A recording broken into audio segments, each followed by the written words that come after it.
Hello there, ladies and gentlemen. You are watching L24 Midnight News coming to you live from Algiers. And to the headlines. After being elected to the UN Security Council, the Secretary General of the League of the Arab States expressed his confidence that Algeria will be the best representative and defender of the Arab causes.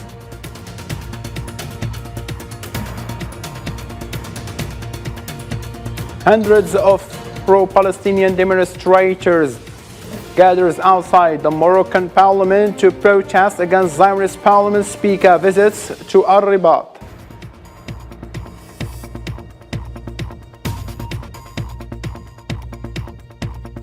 UN top human rights body on Thursday accused Zionist entity of digitalizing and silencing civil society by outlawing Palestinian human rights groups and labeling their members as terrorists.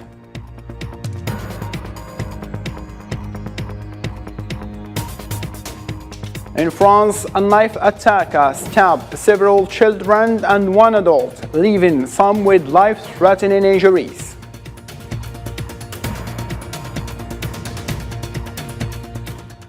Hello again and welcome. Algerian President Mr. Abdelmajid Tebboune supervised on Thursday the ceremony honoring the winners of this year's edition of the President of the Republic, Ali Al-Maashi Award for Young Creators. During the award ceremony, which was held at the Abdel Latif Rahal International Conference Center on the occasion of National Artists' Day, President Tebboune handed over prizes to those awarded in art of literary fiction, poetry, stage arts, musical works, as well as musical arts.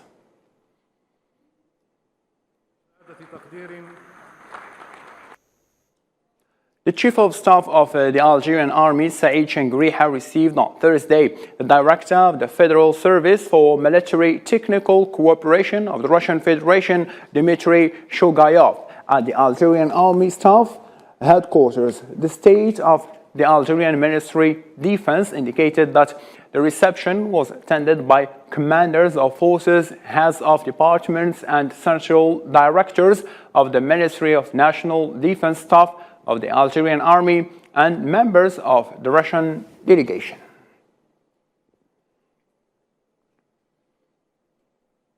The Secretary General of the League of the Arab States, Ahmed Abul Ghaid, congratulated Algeria on its election as non-permanent member of the UN Security Council for the period 2024-2025. Abul Ghaid expressed his confidence that Algeria will be the best representative and defender of the Arab causes during this term.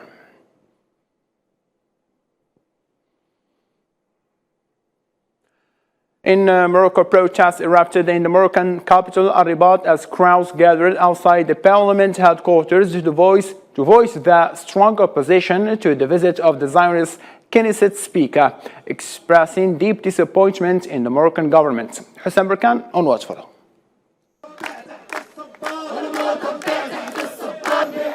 Moroccan citizens are raising their voices in unified rejection of the Moroccan government's normalization with the Zionist entity, particularly its reception of officials implicated in the killing of Palestinians. The visit of any Zionist official to Morocco since the signing of normalization agreements has consistently been met with widespread popular protests. The latest demonstration took place in front of Parliament, where the visit of the Zionist Knesset speaker was strongly rejected and condemned.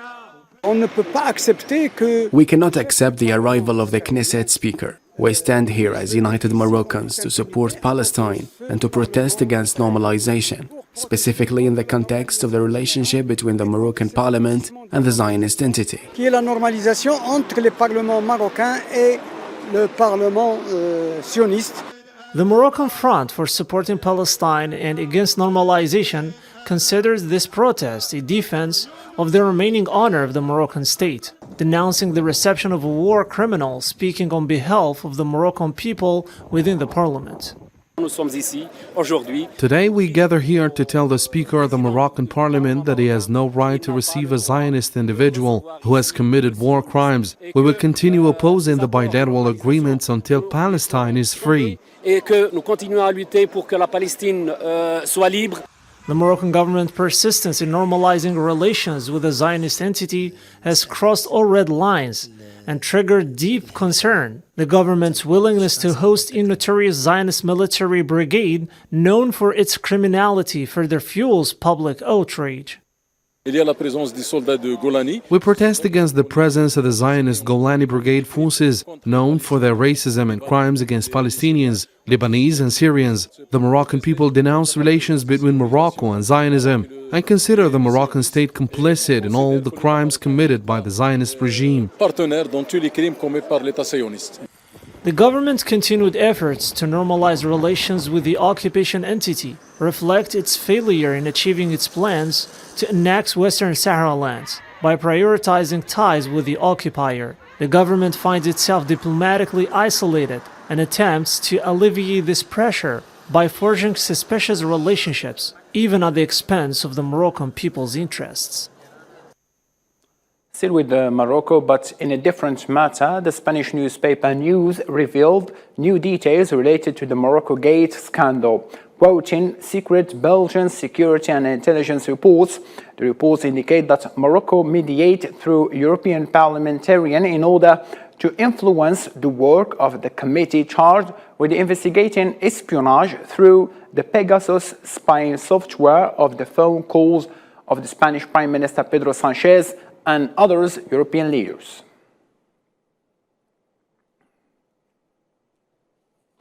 President of the European Commission Ursula von der Leyen will travel to Tunisia next Sunday, along with Italian Prime Minister Giorgia Meloni and Dutch Prime Minister Mark Rutte. European Commission spokesman Eric Mamer confirmed during the daily press conference in Brussels that the talks of the four leaders will focus on cooperation agreements in fields of immigration, economy and energy saving. Les trois dirigeants rencontreront le président de la Tunisie.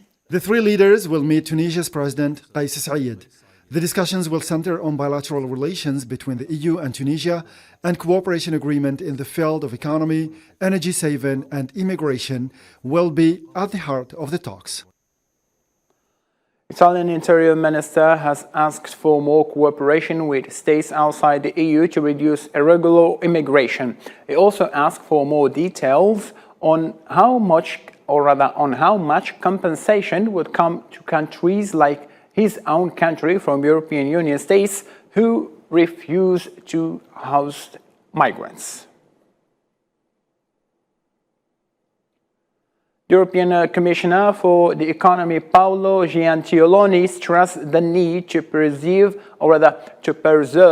Tunisia's stability and avoid defaulting on its debts. Tunisia is the closest country in North Africa to Italy.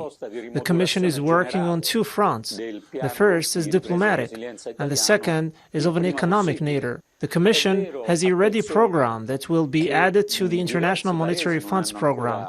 We're working to facilitate a new program for the International Monetary Fund.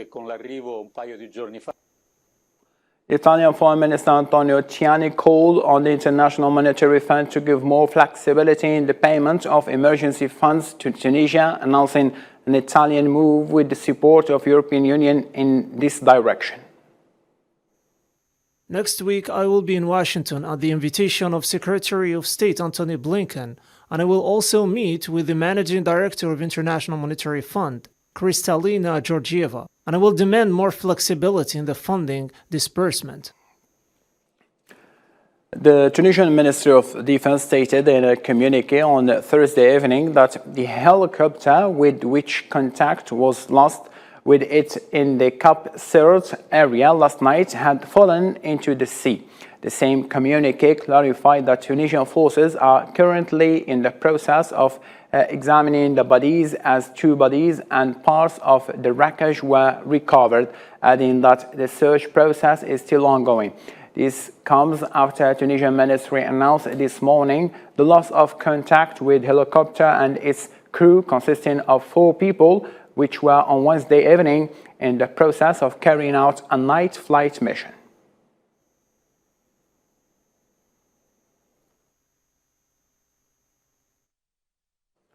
But then emphasizes on the migration issue. Several agreements were signed to strengthen bilateral political and economic ties between Italy and Libya. This came during a 2-day visit to Rome by Libyan Prime Minister of National Unity Government Abdul Hamid Ad-Dbeiba. Nabil Khazini. Flying to Rome, the premier of Libya's National Unity Government had one thing in mind: strengthening relations and cooperation with Italy. On the table, Rome and Tripoli tackled several issues of common interest. Migration, energy and trade were all discussed by the Libyan government delegation and Italian Prime Minister Giorgia Meloni. The discussions culminated in the signing of a number of memorandums of understanding in the fields of energy, immigration, electrical and maritime interconnection.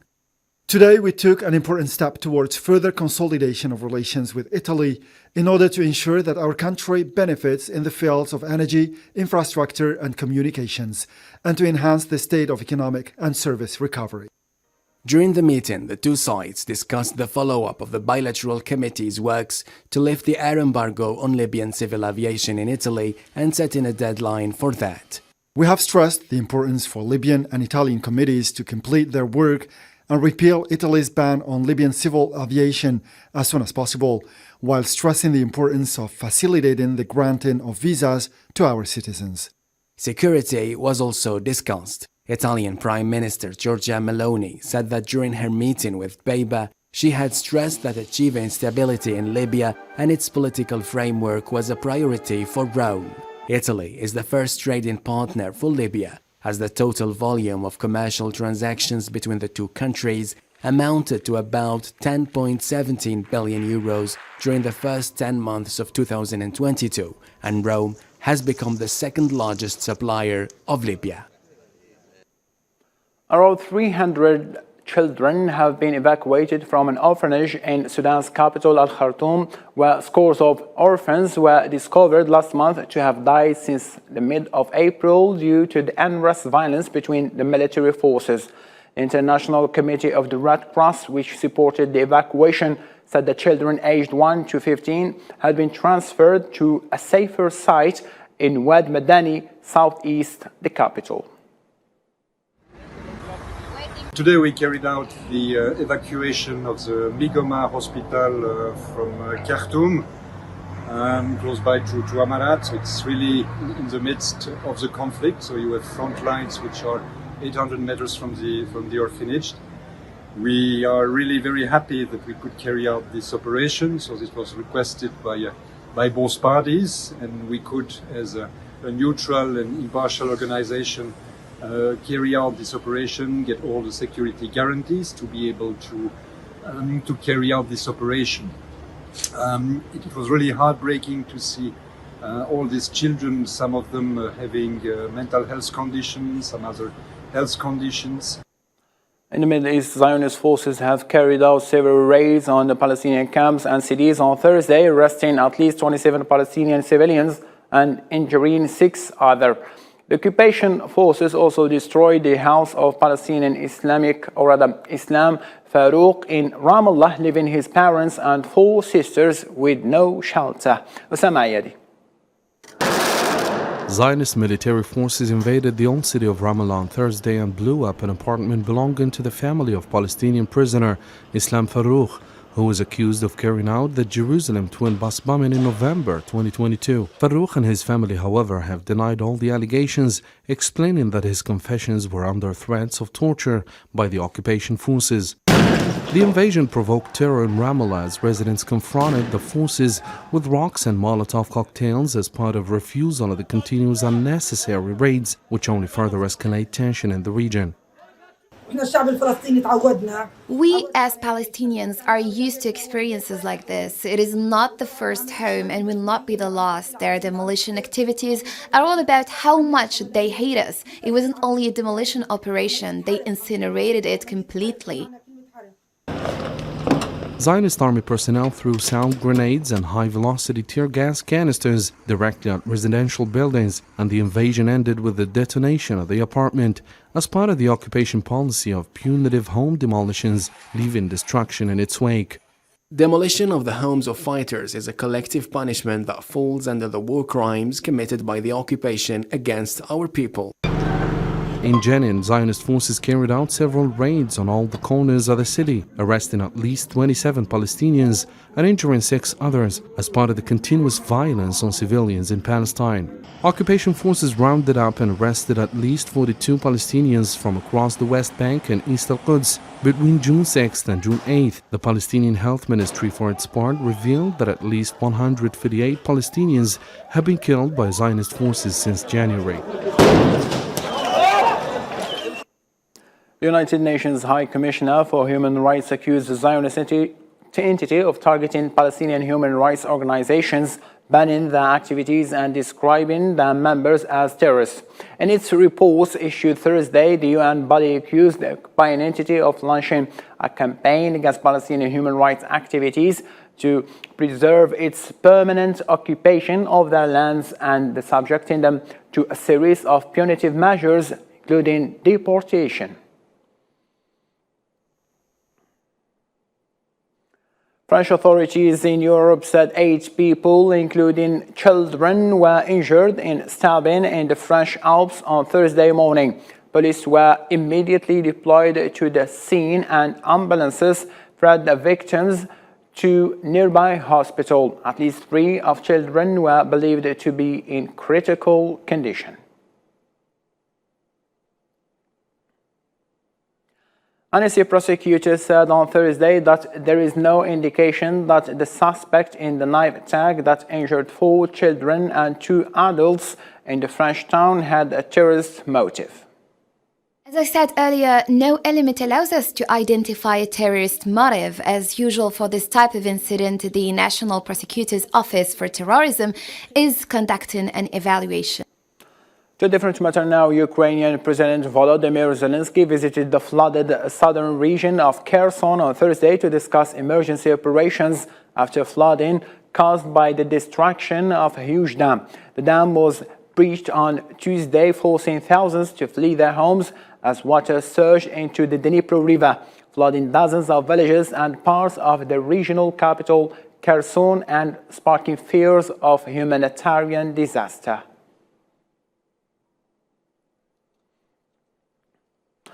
Russian Defense Minister Sergei Shoigu announced on Thursday that his forces had repelled large-scale overnight attempts by Ukrainian troops to break through the front line in the southern Zaporizhia region and had inflicted heavy losses on them.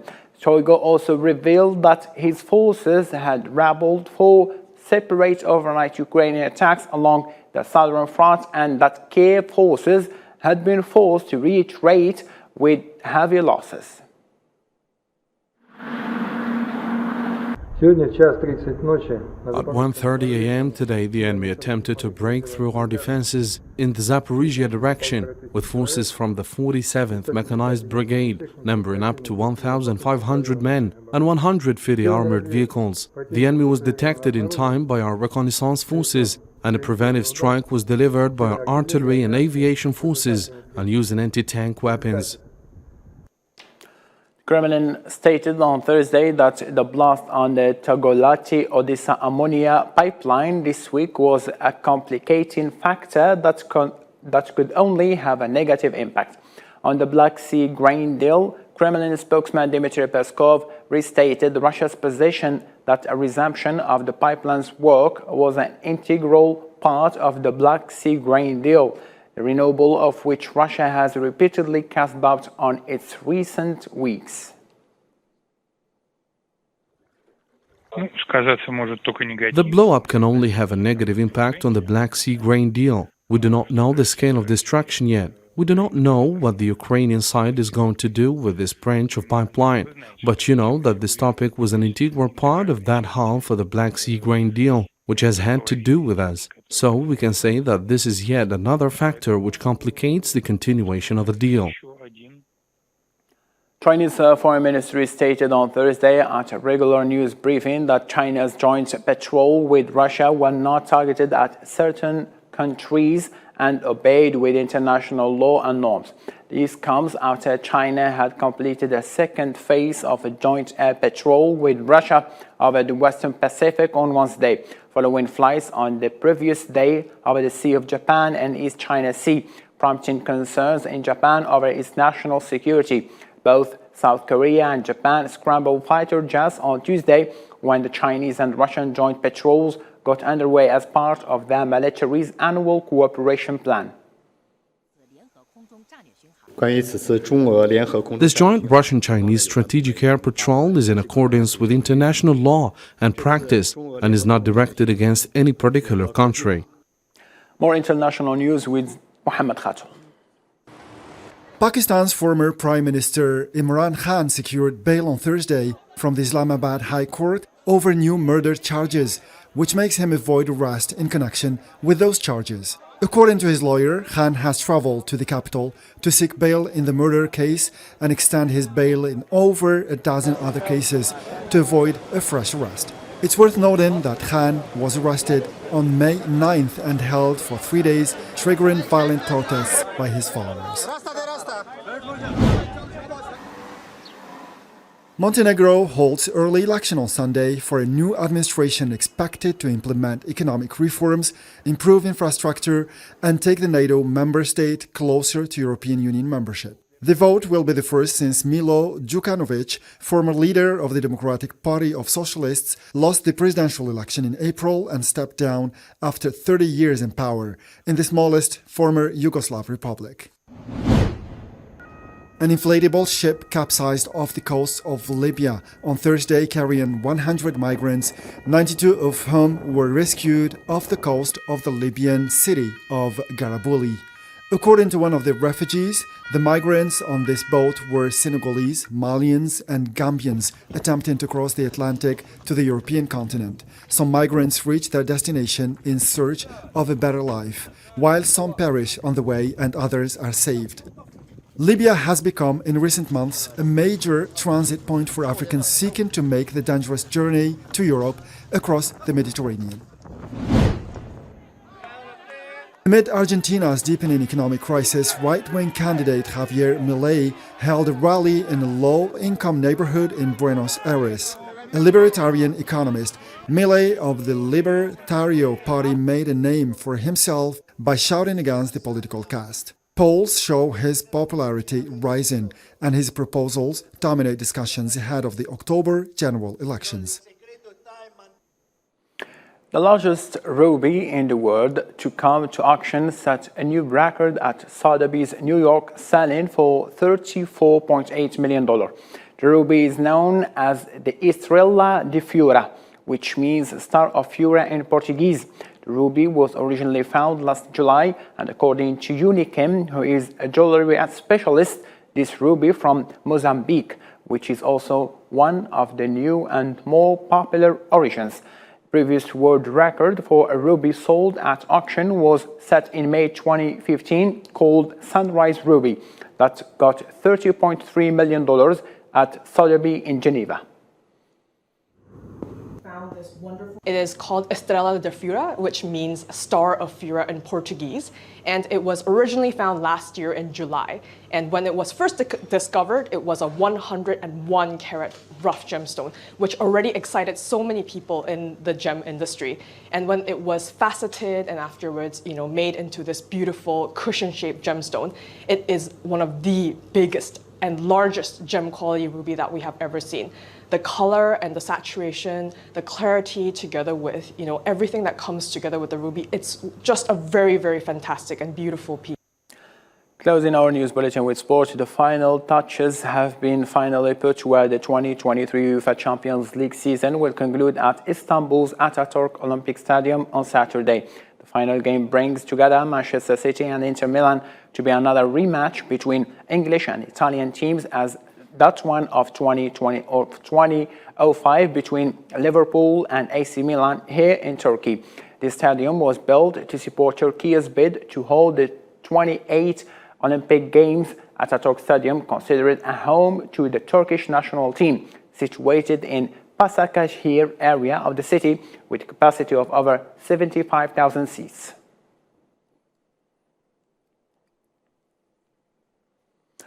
With this, we came to the end of our news bulletin. Thank you ever so much for being with us in this late hour. For more updates, you can follow our social media platform. And all I can say at the end, take care of yourself. Good night.